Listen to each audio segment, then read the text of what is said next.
So this night is all about the terrible and how this came to be. And I'll tell you a bit about how this came to be. But first of all, because, we're friends, right? We're friends, right? We're friends, right? I'm going to give you a little poem first called Mental Health. If you're walking down an aisle with a dim fluorescent hue, by the tinned fish and beans in cans, strip lighting above, cracked tiles beneath, with the realization that most things are futile, and if you get the sudden urge to end it all, don't stop. Call a friend. Call your mother if you have one, and if you can stand her, listen to her talk about the price of tinned fish and canned beans. Call the speaking clock. Know that whatever time it says is the time that everything has to change. Leave the damn aisle. Don't go anywhere where they sell sweets, chips, booze, fast love, or lottery tickets. See that just outside there are people-lined streets that are emptier than your insides, skies darker than your own. You better look for yourself, because it never helps to hear from anyone else. If you're one of those running around town like mad people who jump from tall buildings with glass fronts and not enough air, if you're failing to fix a broken story, if you have been cooped up for far too long in a very high tower, in a dangerously low state, plenty of TV channels and TV dinners, plenty of sweets, biscuits, chocolate desserts, and plenty of wine, but no love for miles and miles if you didn't get up for work today. If it's been afternoon for hours and the silence is keeping you awake, if you only remember how to draw your breath in and out like waves of thick tar cooling, if you're wishing it later, pulling the sun down with your prayers, leave the damn bed, wash the damn walls, crack open a window, even in the rain, even in the snow, listen to the church bells outside. Know that however many times they chime is half the number of changes you have to make. Stop trying to die. Serve your time here. Do your time. Clean out the fridge. Throw away the soya milk. Soya milk is made from children's tears. Get flowers from outside. Stand them in a measuring jug. Chop raw vegetables if you have them. Know that if you're hungry for something but you can't think what, you're more often than not only love-thirsty, only bored. When the blood in your body is weary to flow, if your bones are heavy, though hollow, if you've made it past 30, rejoice. If you haven't yet, celebrate. Know there's a time coming in your life when dirt settles and patterns form pictures. If you dream of the city, but you live in the country, milk the damn cows, sell the damn sheep, know they'll be wishing you well, posing for pictures on milk cartons or running over lush hills to be counted at the beginning of somebody else's dream. See, they never held you back. It was you, only you. Thank you. Thank you. Have any of you ever, woken up in the wrong bed? It doesn't happen now, obviously. I'm very classy now. No, I'm not at all. So this next poem is a poem I wrote when I woke up in the wrong bed, and then, the poem got popular, and the person was like, "Did you write it about me?" And I said, "No, I didn't write it about you. What are you talking about?" So it's called When It Is, But It Ain't. Some of us love badly.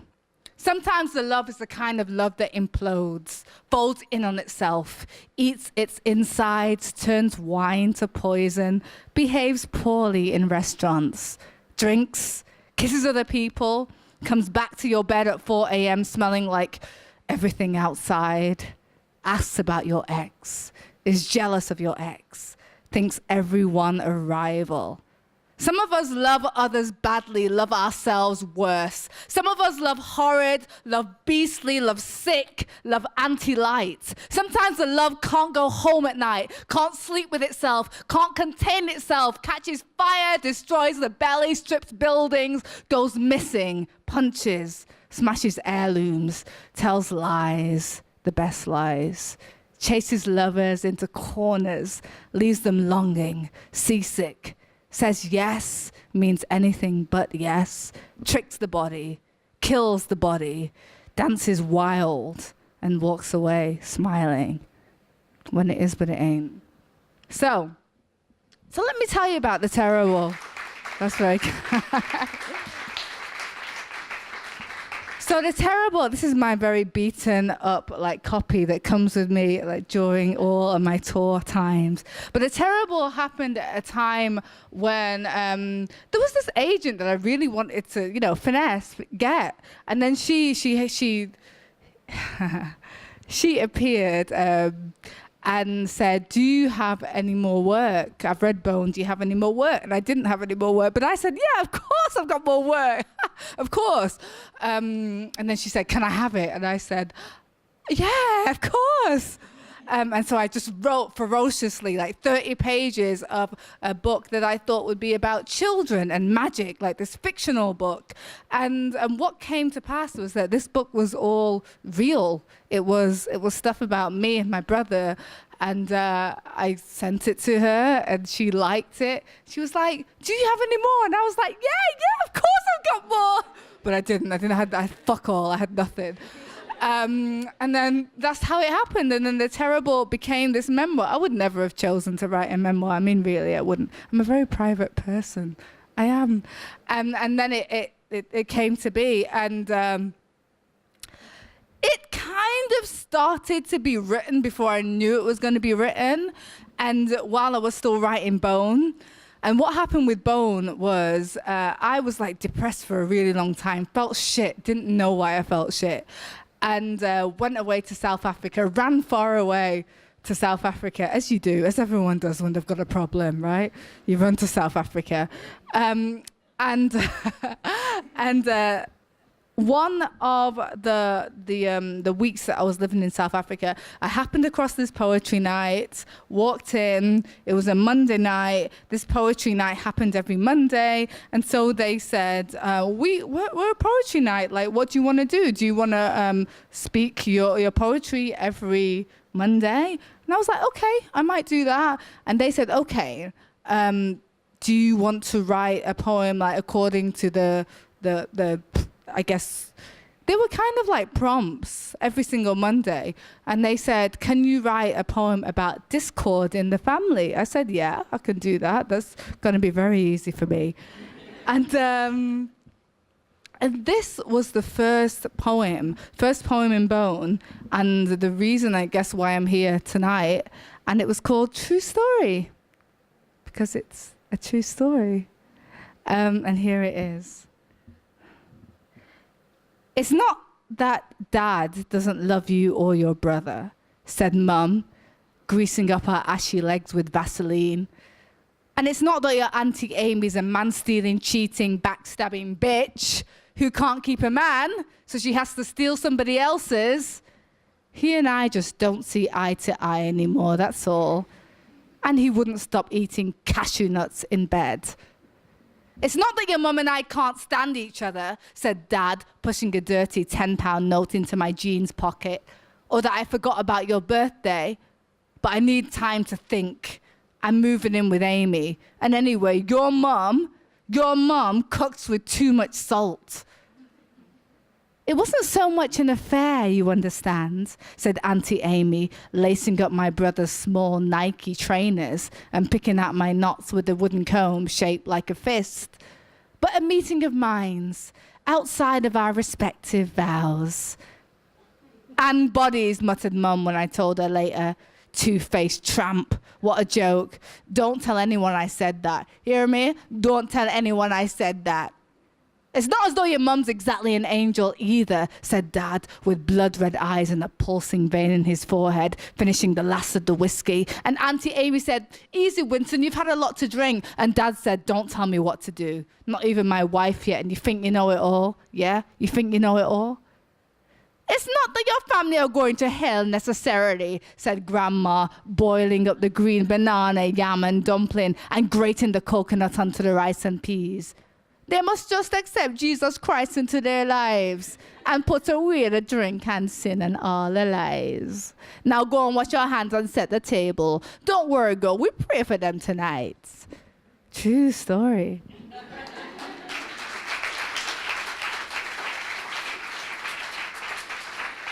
All right, so this is how the terrible came to be. Lied my way through it, as you have to. Sometimes you have to lie. I don't care what anyone says. Sometimes you have to lie. And then it came under pressure, and it came because I had to write it. And I feel like if I didn't have to write it, it wouldn't have got written. So sometimes you got to be under that deadline. You know what I mean? You know what I mean? So this is the prologue for The Terrible. My little brother and I saw a unicorn in the garden in the late 90s. I'm telling you, neither one of us made it up. It was as real as anything else. Sometimes when the world around us grew indistinct, when facts would blur into less certain things and frightening things looked set to occur, the two of us could see clearly into the fourth dimension. So when Linford James was on the ladder at midnight, banging on the windows and shouting at Mum, and later, when the colour in his neck deepened and we were nose to nose, neither one of them spotted the unicorn. Adults went about their lives missing beauty all the time. Little Rue was 6. I was 10. The unicorn strode a couple of majestic laps of the garden before vanishing into the rose bush. The fourth dimension was our only explanation for this. We weren't dreaming. That night, Mum called the police. By the next night, Linford was in her bed again, snoring the walls down in his frightening manner. The unicorn wasn't the only strange thing, though.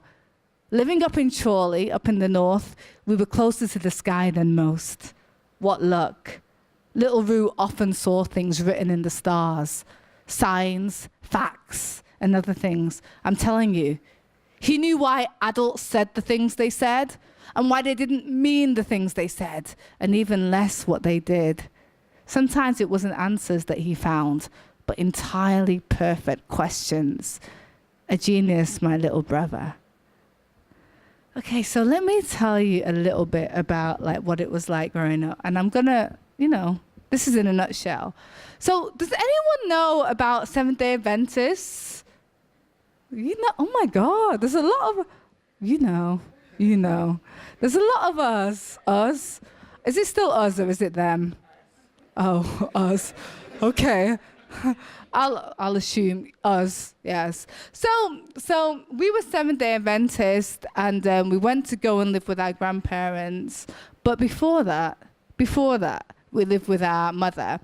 And my mother was a fantastical woman, and she was a woman who liked to, she'd like to drop little surprises. Santa Claus doesn't exist. You're very special. You're a magical African. And one of them was, that's not your dad. You thought that was your dad. That's not your dad. Your dad is a Nigerian. I was like, what's one of those? What's a Nigerian? She was like, a magical thing, a very magical thing. But my mum told me that my dad wasn't my real dad when I was about 5. And it was so interesting because at the time I was watching this soap called Coronation Street. And, the same storyline was happening. I was like, God, am I famous? So she told me, and I had a couple of years, knowing that my dad was not my dad. And then she told my brother, oh, your dad's not your dad. We were like, whoa, this is crazy. So at the time, our dad, in inverted commas, was a guy called Linford, who we hated, but he hated us too, so it was fine. And we had a secret song for him that we used to make up when no one else was around. And it was called Dad. Secret Song for Linford James, AKA Dad, by Little Rue and I. Dad is bad and we are mad. We are glad when Dad is sad. Dad is mad when we are glad. When we are sad, Dad is glad. I know you want it again, don't you? Yeah. Dad is bad and we are mad. We are glad when Dad is sad. Dad is mad when we are glad. When we are sad, Dad is glad. Mum let us in on a new truth one evening. We were sitting in the back seat of her old car, waiting for the bingo hole to open so she could collect her £150. When she had collected the money and sat back behind the wheel, she sighed and lingered, one hand on the handbrake, the other running through her hair. "You know, Sonny," she said, eyeing me in the mirror. I nodded. She tossed her head back towards my brother. "That's his dad." She chewed and popped a stick of strawberry gum, and the car was filled with the smell of it. A few years later, Sonny, my brother's real dad, used to hang around our house. He was one of the DJs from the local Caribbean club. He spoke with a raspy voice and swore a lot. One night back then, when Mum was working a hospital night shift, he took me to work and left me to play on the dance floor. "That baby is too young to be in here," a woman gasped. "Have you no shame? That little girl, she should be in bed." "Fuck off," said Sonny, who was standing by the DJ booth, drinking rum from the bottle. "Find a man and mind your own damn business." Back in the car, my brother looked worried for a moment. "I don't know, Sonny," he said.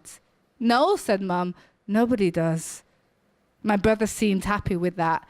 I went to say something, but Mum started up the car and asked me to please be quiet. And she sang along to "Mercy, Mercy Me" by Marvin Gaye. She couldn't carry a tune, though. Not for anything. By the time we got home, we'd forgotten all about it. That wasn't until the next time we saw Linford James and told him the new truth. We'd run into him quite by accident one Saturday evening. We were there with Grandma, trying to buy things, you know, yam and plantain and green banana, because you couldn't get black people's stuff where we lived. Linford was ambling around the corner from our aunties. He looked thinner than usual. "Good evening," we chorused, being well practiced in politeness when it came to young people. "You two just been at church?" "Yeah," said Little Rue, sucking on a lollipop. "Don't yet, me boy. You people is behaving yourself, isn't it?"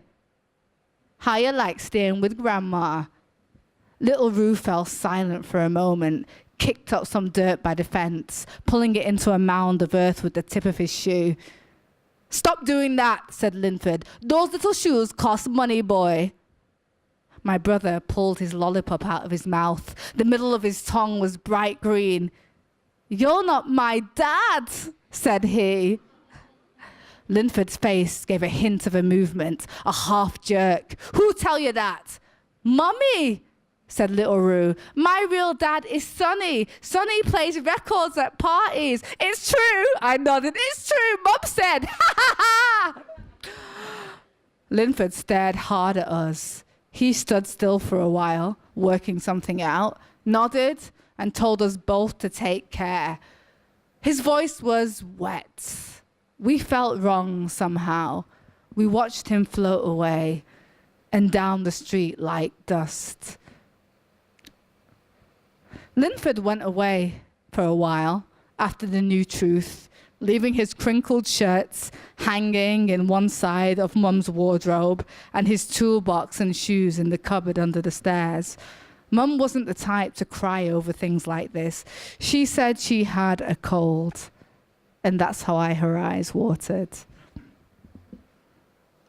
And so after that moment, we were sent to live with our grandparents, who were very strict, Seventh-day Adventists. So the thing about Seventh-day Adventism in a Jamaican... let me explain Seventh-day Adventism. So you have the Mormon religion, right? Let's think of Venn diagrams. Let's think of graphs, right? So you have the Mormon religion and you have Jehovah's Witness. And if there was a Venn diagram, then Seventh-day Adventists will be right in the middle in terms of strictness. And so that means that from sunset on Friday to sunset on Saturday, there are no secular activities to be, to be carried out. So everything has to be holy. You cannot sing anything that isn't to do with God. You cannot speak of anything that isn't to do with God. You cannot work. You cannot, you can't make food. Everything has to be prepared. So it was very strict. So my brother and I went to go and live with my grandma and granddad from the age of, I would say, from 6 to about 12. And we were not allowed to venture any further than the garden gate. But one of the things that we were allowed to do, there were 2 things we could do. No, there were 3 things. One was go to church, And there were 2 other things that we could do. So the other one was that we were able to stand in the market square on a Saturday evening. And when people went past shopping and going about their business, we would say, "Do you know about Jesus Christ? He could save your life." Or we would say, "Don't go into that shop. You'll burn in hell." That kind of thing. "We can save your lives. Don't do that. Don't do that. You'll burn in hell." Do you know that the devil comes in all different types of shapes and sizes? Do you know that the devil is top shop? That kind of thing. And sometimes it worked. We were very young and cute. Sometimes it worked. But the other thing we were allowed to do and we were allowed to do it alone, so we really relished doing this, was my brother and I could go from door to door, and we could go from door to door telling people in the local neighborhood, and we were the only black people in our neighborhood. We could tell people to donate money to us, and then it would go to starving children in Africa, and they would be forgiven all their sins. So that's what we did. And this is a section from one of those moments.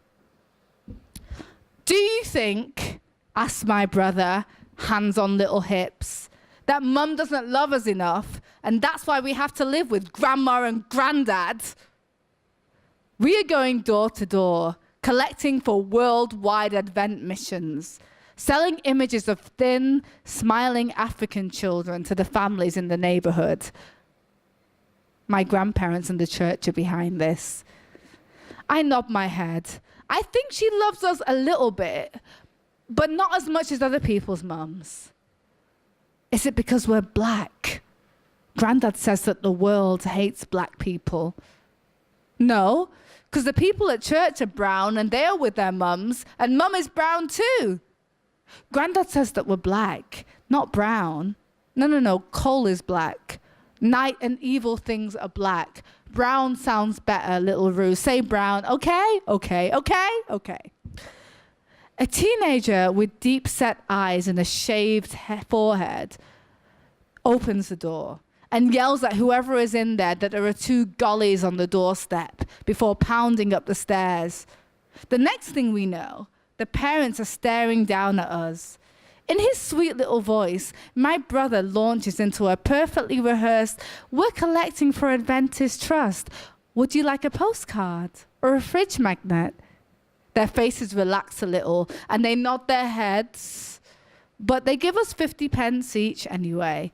The lady is clutching a gold cross and a pendant around her neck. They ask us if the children on the leaflets are people we know, and we lie and say, "Yeah, they are all our cousins." They ask us whereabouts in Africa we're from, but my brother doesn't know. And I take a guess at Nigeria, but I'm not sure if I said it right. We don't look like the children in the leaflets, but the couple don't seem to notice. The couple tell us our English is very good for Africans. And they say they're so very sorry for the third world and all of its problems. It's because your leaders are corrupt, the man says. They just won't govern themselves properly. They want all the money and power for themselves, and they don't give a shit about you people. Shame. We say thank you for the coins. And when they shut the door, I'm feeling dark red things, and I don't know why. I spin around to my brother and I tell him that Mum is destined to go to hell, straight to hell, because she's a Jezebel who had children without being married. And also, none of us know our fathers. And also, she plays the lottery, which is a massive sin. It's like gambling. I'm angry with Mum a lot because we don't see her these days and we love her so much. On Sundays, my brother and I stare out of the window, counting every white car that goes past, all the while hoping that she'll take us home and keep us there to stay. That evening, we make £12 from the people in the area. The best day yet. Even better, we get home and Mum is there. There are tight knots in my tummy. There is wind in my body, whistling through the roots and the twists. I can hear it. I want to seem excited, but it's difficult because she always seems like a dream. I inhale. I blow out. I squeeze my buttocks together to stop the air escaping. My mum looks, oh my God, my mum looks superstar brilliant. Her hair is shiny past her shoulders and she smells like strawberries. She's brought us a tub of Neapolitan ice cream to share. She spoons it out into the yellow bowls for us and her nails are shiny and red. My grandma is hanging around with an odd expression on her face. She said, Marcia, explain the thing to the child, no? Mum takes me upstairs to my room. My little brother has to go and let Grandma bathe him because it's almost bedtime. What is a golly? He's asking her as they disappear into the bathroom. Mum says, get on the bed, sweetheart. She says she has something to tell me, something important. I'm thinking, I should never have thought or said those things about Mum. We must be going back to live with her. Maybe she loves us lots and lots and lots and we didn't even know it. My stomach is flipping out by now. The wind in me is sighing and rumbling around my hip area, wanting so much to escape. There are moths in my belly, pretty pink moths darkening. When will she leave? Will it be soon? I hope not. Mum says I need to listen carefully, but I do not let it into my high bed until I let it drop. Your dad is dead, she says. Not Linford, the real one. Liver failure, drank himself to death. She takes a spoonful of ice cream from my bowl. I so wanted him to meet his little girl. He would have loved you. She bites at the scoop with her beautiful teeth. And all I can think is, beauty makes everything bearable. Thank you. You ready?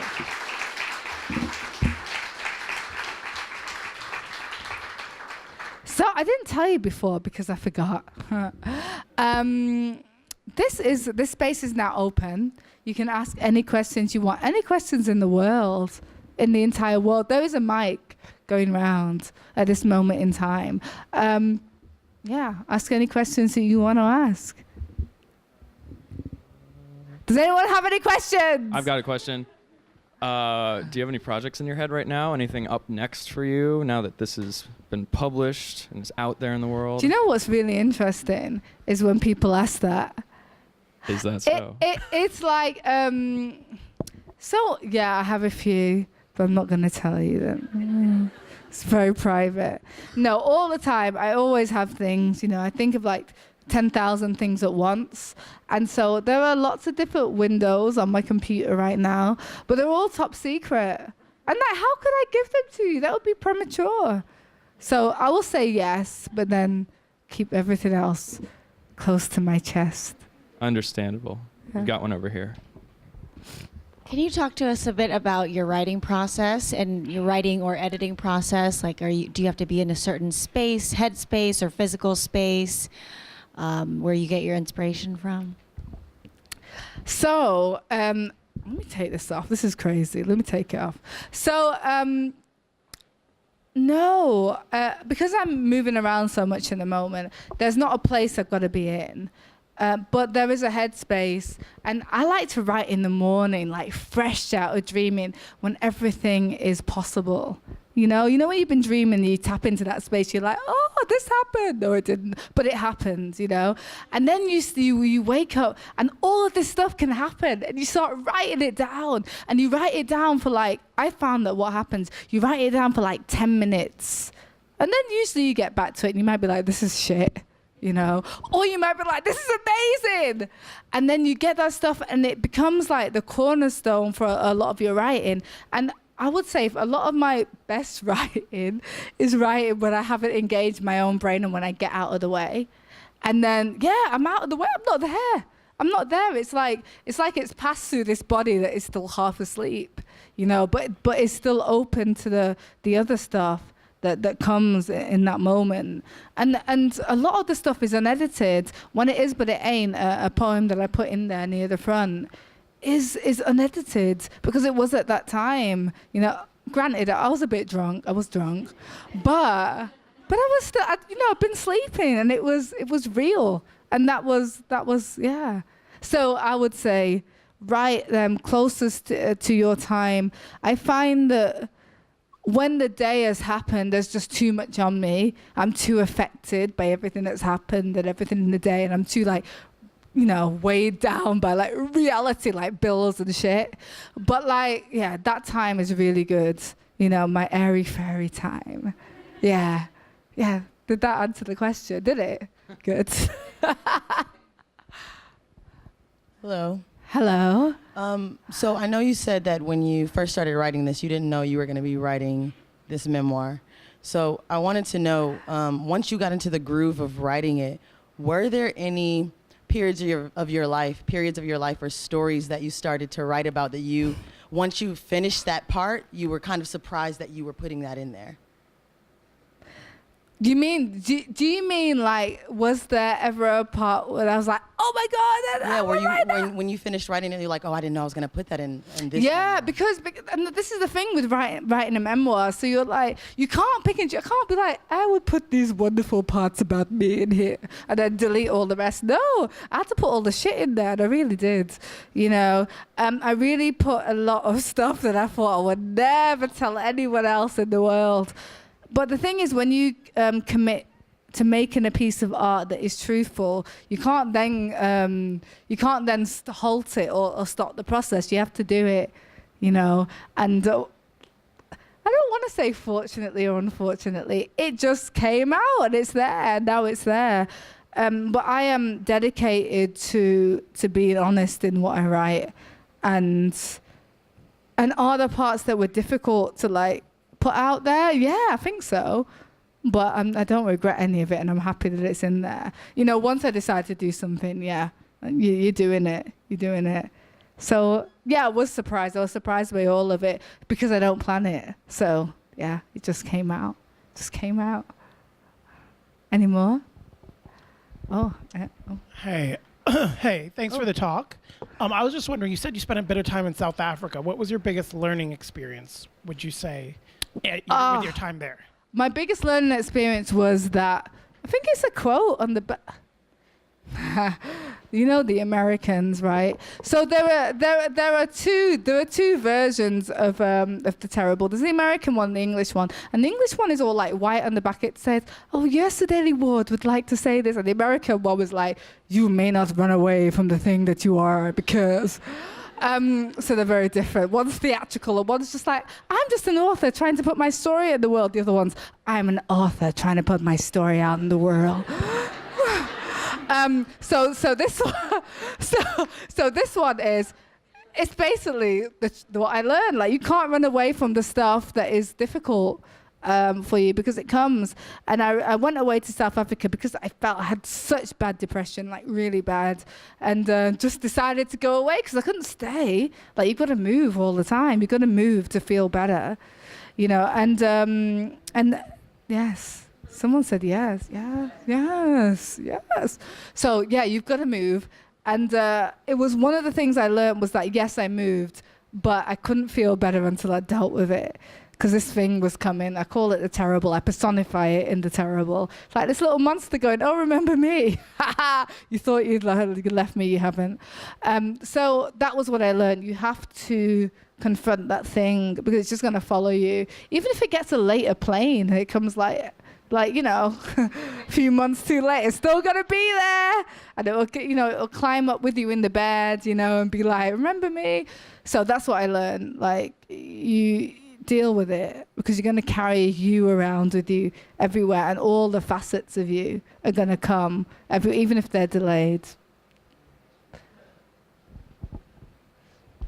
Hi. Hello. So one thing that I've noticed and really appreciated about so much of your work is how it talks about confronting unresolved trauma, grappling with depression, and one thing that I'm wondering is, you know, after the bone, the terrible after bone, with so much of your life story out there and so much of the things that you've struggled with being meditated on, do you ever worried, like, now that, you know, I noticed that you talked about your depression sort of in like the retrospective, which I know is, you know, depression's not that simple, but do you ever feel like you're thinking about, okay, well, like, what do I write about now? Or like, do you ever struggle thinking about, you know, like, with all these things resolved, like that, yeah, like, what's next to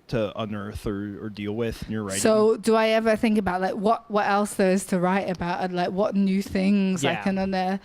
Well, you know, I'm like, being like a 21-year-old woman, it's, oh, you believed it. I was like, wait, what?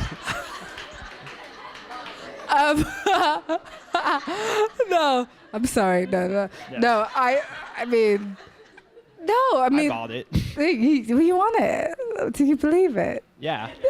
No, you didn't. I was trying to do the math in my head. Yeah, no, 21. That's all you need. The math you need to know. 21.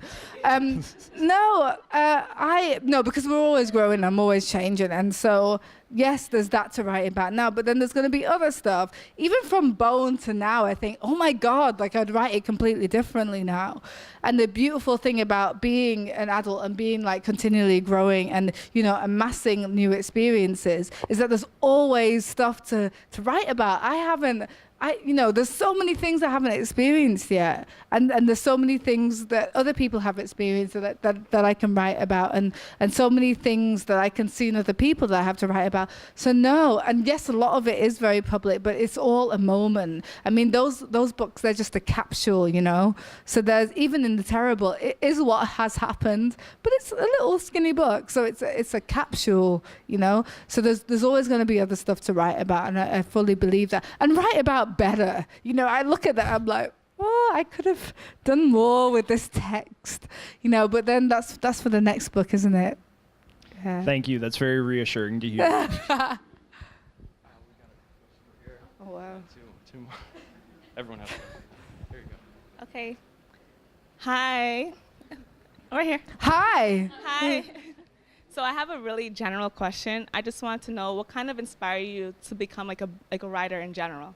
A writer? Yeah, and why did you choose writing as a way to express yourself, like, other than like other like ways of, you know? You know, I didn't really choose writing. It chose me. I was the daughter of a woman who came over from Jamaica with nothing. You know, nothing. She was pregnant as well.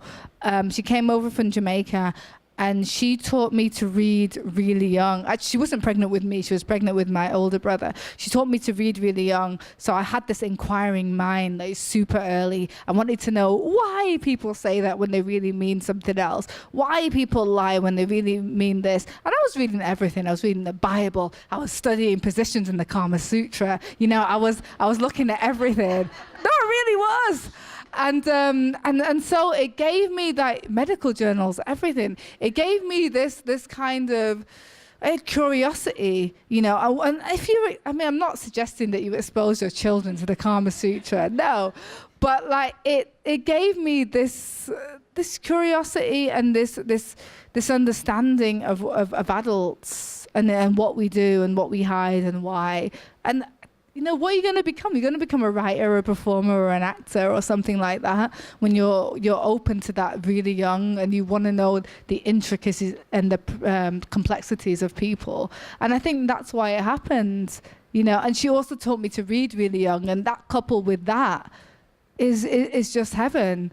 If you teach a child to read before reading becomes something that's difficult, before it's something in school that's like a stumbling block, you get over that. You know, it's like teaching them language. It's like teaching them to speak, and they know it. And that's very fortunately what I got, and that's why writing is like second nature right now, and always will be.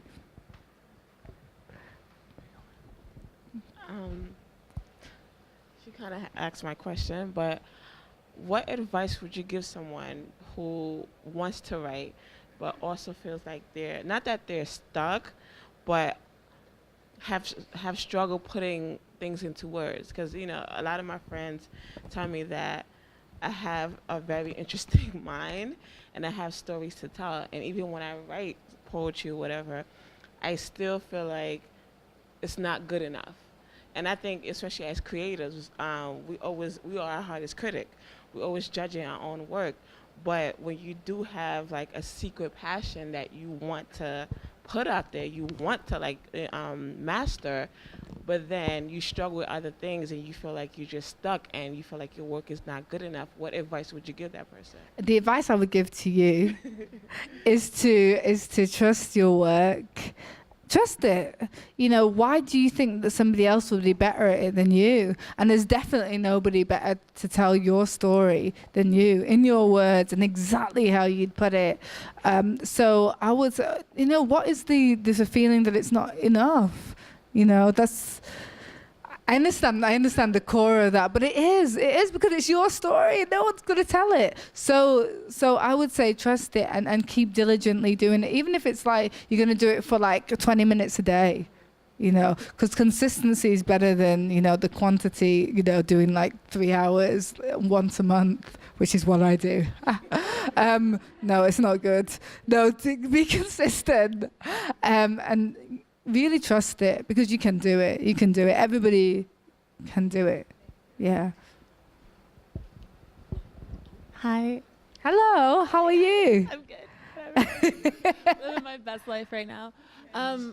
No, seriously. I got here. So I'm gonna sit right here, and this is whatever. Okay, I'm going on. Yeah, I can do it. So I guess my question is more about image, because I know you used to model, and how do you think? What do you want your image to be? Because I used to model as well, and I feel like it's always someone else's perception of how you should be and how to look, and you're kind of just told. So now that you've come into your own and you're a writer, do you still think that, what's the word? That you're affected by that, of like how you're portrayed and how you really are, especially like just... So you're asking, am I offended by how I am? Not offended. Offended. Affected. Yeah. Oh, affected. Yeah, because I feel like that's kind of like a shift, right? To be someone who's so like outward, like, look at me, I'm gonna put on this beauty, blah blah blah, and then coming behind the scenes and like, this is who I am. Like, I feel like you're undressing yourself. Like, how do you want to be portrayed? That's so interesting. Like, I don't think I was in modeling like heavy enough to be, you know, super. Like, I was never like a super successful model that was just like flying all around the world. I've done a little bit, and I love the mix of it all. Yeah. Can't you be sexy and still write a book? I mean, that's come on. That's what it is, and that's why I'm just like so like, ooh. Yeah, like, you know, let's 'cause, do like, it. You can be both, but Let's I feel be like, sexy and write You gotta books. tell me twice. Shoot. I'll do it right now. Okay, everyone who has a question, I'm trying to gauge. Please raise your hand. That's a lot. We probably have time for like 3 more, maybe Ask me 4. If questions one of them's later. particularly. I'm gonna take care of this side of the room because I've been ignoring them. Here you go. Hi. Hello. I think you're lovely. I lost my voice, so my voice sounds like shit. So sorry. It's fine. Why did you decide to call it The Terrible? And does it have to do with, in the beginning of it, when you say that your mom told you that was your African name? Is there any No, correlation? no, not at all, actually. So I called it The Terrible. It was a bit of a laugh, you know, a bit of a tongue-in-cheek thing. I was like, yeah, The Terrible. Ah. But then it became real. And The Terrible is really a personification of that dark thing that follows you around. So it's, you know, I guess it's really a euphemism for distress, for despair, for depression, anxiety, addiction, eating disorders, and I think lots of things. And I think that grief, loneliness, I think that really it is, everyone has their version of the terrible, whatever that may be. They have their own terrible. And for me, it was, you know, an amalgamation of all of those things. So I call it the terrible, but it's really, it's just a mix of that thing that wants to, like, you know, like a monster, you know, and wants to follow you around. And sometimes it's, you can't separate it from you. And sometimes it is you as well. So it's, yeah, it's an interesting thing. Thank you so much for your reading and like giving so much in your performance. My question is kind of related to this idea of movement and like the need to move from different places to like get into something new. And moving to South Africa, living in London, and now living in New York, I was really curious, like, what about this city are you really excited to experience, and like what do you hope New York will take you, if it can take you to a new place, what are you excited for it to take you? Do you know what? I figured it out. And I figured that I moved like every 1.5 years, 1.562 years. And I just like it. I like the movement. I like the difference of the people. I like the energy. And I think as an artist as well, it's important to have whatever, you know, different artists like different things, but I like the buzz of people around me to be different. And then I write stuff and I take it in, like, however, even if it's a different language, you take in energy. And so I'm always interested to take in energy, you know, and what that might mean or what that might be, and what the different energy might be, what the different edges of that are. So it's just human nature. I'm like a human nature studier, you know. Does that answer the question? Hi. Hello. The first time I read anything of yours, someone actually retweeted you. And I was just curious if any like time you've used social media or tweeted something like a one-liner, you're like, ooh, yeah, that was good. I want to hold on to that and run off with it later on, an idea. So you're asking me the tweet that has changed my life. You see, I made it really dramatic then, didn't I? So somebody did a tweet today and they said, let me get it right. They said, if they don't love you, you'll survive. If you don't love you, you won't. I was like, yes. That's the one today. So it's the one I can remember. That's a really good quote. Okay, I'm gonna say 3 more. Okay. How about you select? the No, people? that is so mean. No, okay, fine. I'll no, do it. you select. I realize that's a lot of Whoever responsibility. can ask me later, it's fine. A lot of people are pointing to you, so I'm gonna give it to you. Great. All right. As a writer, at what point in your career or writing did you deem yourself a writer? Did you own it? Was it after the success, or did you claim it before? No, I claimed it before. I claimed myself a writer when I was about 8 years old, and I wrote this little poem, this love poem for my older brother. And I knew then, you know, you have to claim it. You can't wait for bodies and like, you know, I guess companies to tell you you're a writer. You got to know it. You got to know. I mean, what if you never get published? Will you think you're not a writer? No, you're a writer. You're a writer if you know you're a writer, and you always know. You always know. Got someone in the back here. Hey, how you doing? Hi. Can you hear me?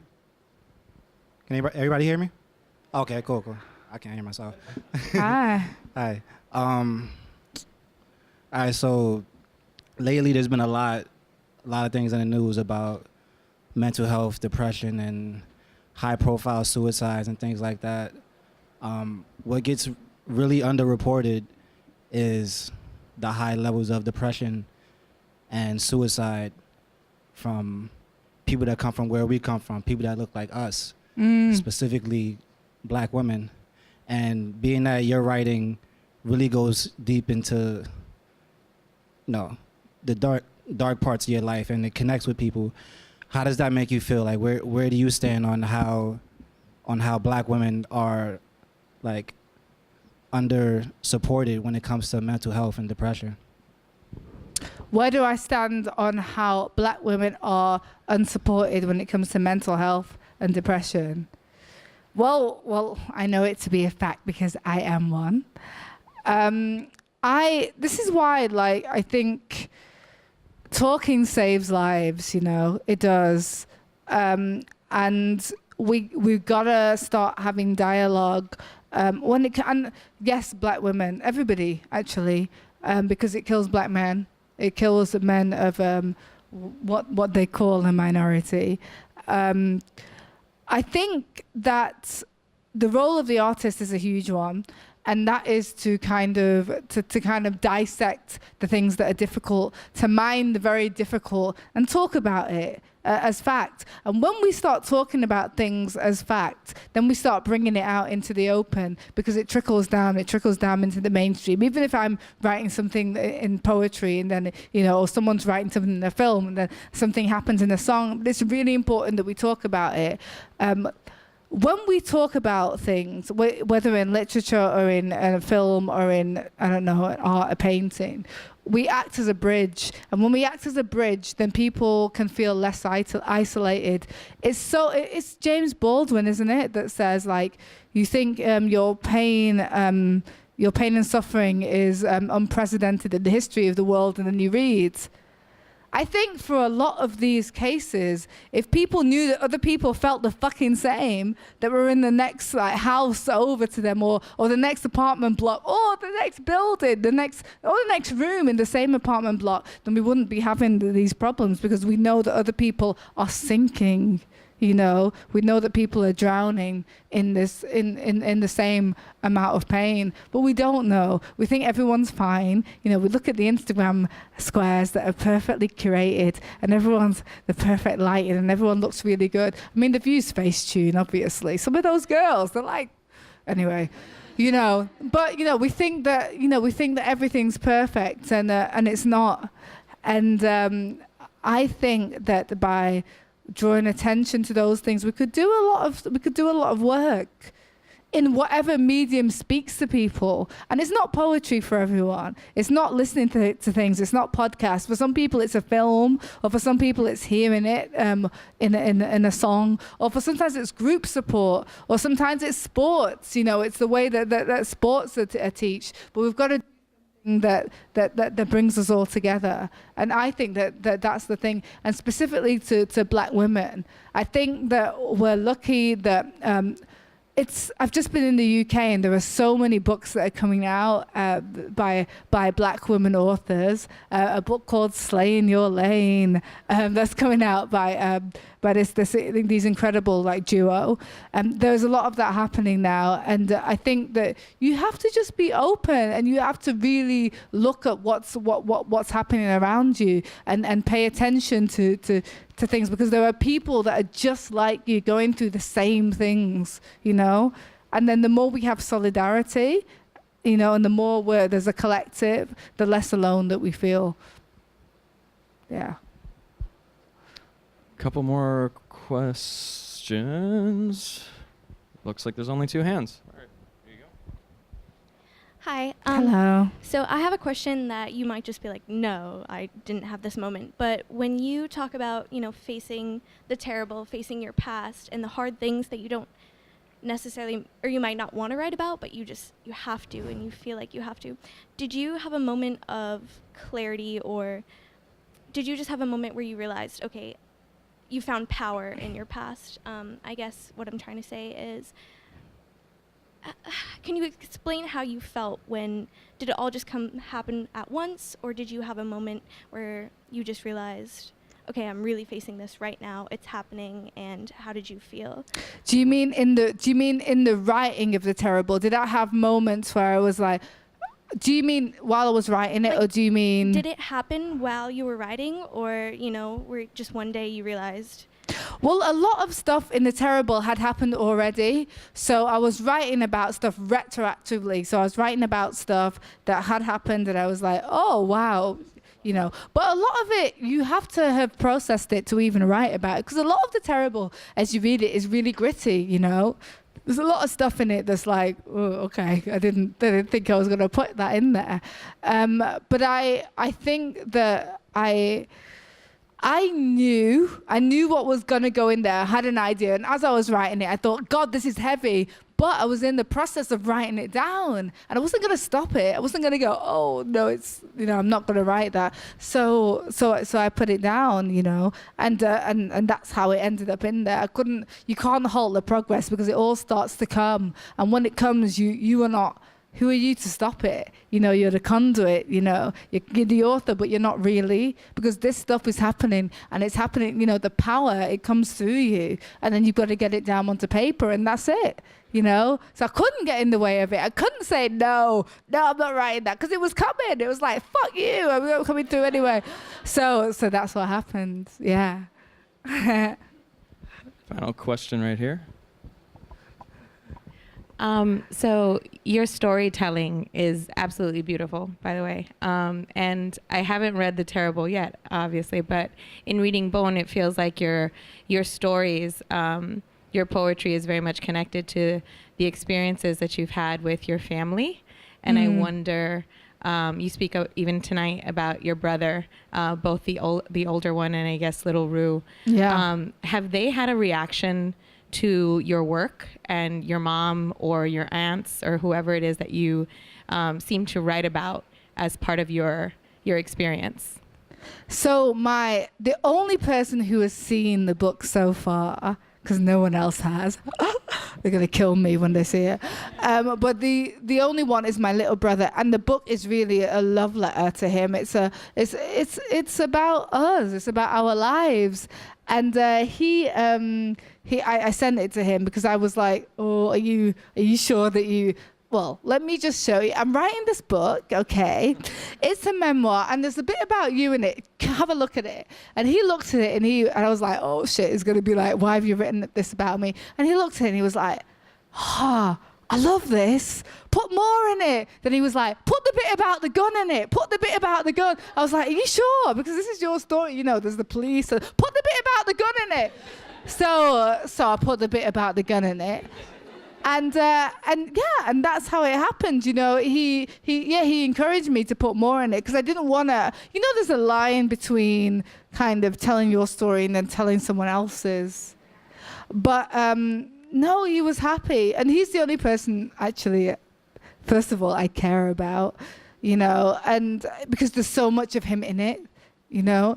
But he was good with it, and so I was good with it. And he actually helped me do the audiobook. He appears right at the end. Yeah. So yeah, he was good with it, and he was important. And my grandparents are like, they're 90, and so I hope that they don't see it. But if they do, what can I do? It's in there. It's published now. It's too late. All right, can we get one more round of applause for Yrsa? Thank you. Such a pleasure.